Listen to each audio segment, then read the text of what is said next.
Sadhguru, when certain youngsters face problems or difficulties like failures, breakups, loss, etc., a few go for drugs or alcohol instead of solving the problem and finding solutions. So I want to know, what is that one hope a person can cling on to even when he is fully shattered from within? Oh, so many broken hearts here who are clapping their hands.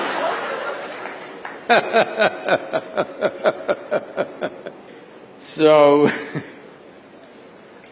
when he is fully shattered, what can he do? The question is, do you want to allow yourself to be fully shattered? That's a question. And many things that don't work out in your early life, you will see later on, it is a great blessing. There are many ways to look at this. Let me tell you this. This happened in 1941. This is just when the Nazi movement was building up in Germany and in some parts of Europe. So one day in Austria, a bunch of German soldiers came, broke into the homes, the Jewish family, a rich family, they broke the home and took away the adults, everything was robbed. And these two children, a 12-year-old girl and an 8-year-old boy, were taken away. They were taken to a railway station. This is the month of November end, December kind of time, when it's becoming very cold. So they were kept in the railway station for 3 days because the trains did not come. Boys, little boys being boys, they started playing football. So they were playing football and then suddenly the train came. The train is not a passenger train, it's a cargo train, the goods train. So when the train came, the soldiers came and rushed everybody into the wagons which are there.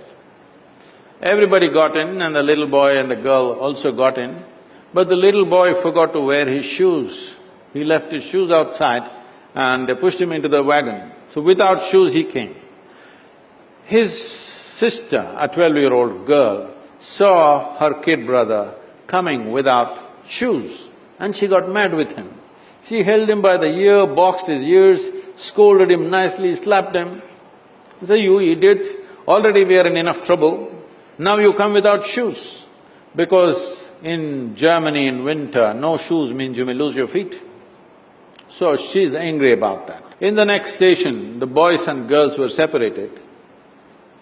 After 4 years, after the war was over, she came out of the concentration camp to find 17 members of her family, including her little brother, all had vanished. No records, no sign of them, they just evaporated. At that time, the only thing that bothered her was the last few things that she said to her little brother. She loves her brother, but the last few things that she said to him were such terrible things, it rang in her mind and troubled her. These are the last things I told my brother and after that I'm never going to see him, he's gone.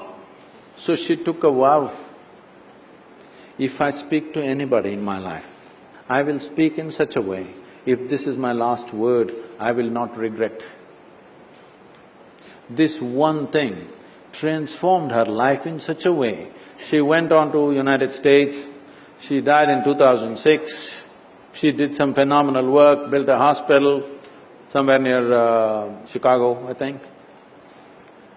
She lived a fruitful life.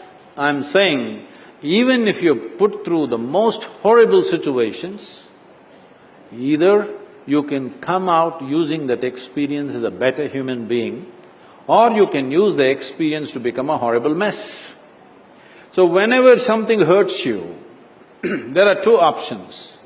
You can either become wounded or you can become wise. This is the choice. The more things hurt you early on in your life, the wiser you should have become, isn't it? But unfortunately, most people become wounded. This is simply because they just need an excuse to turn their own intelligence against themselves, that's all. Especially if the world around you turns against you, is it not very, very important that your intelligence stands up for you?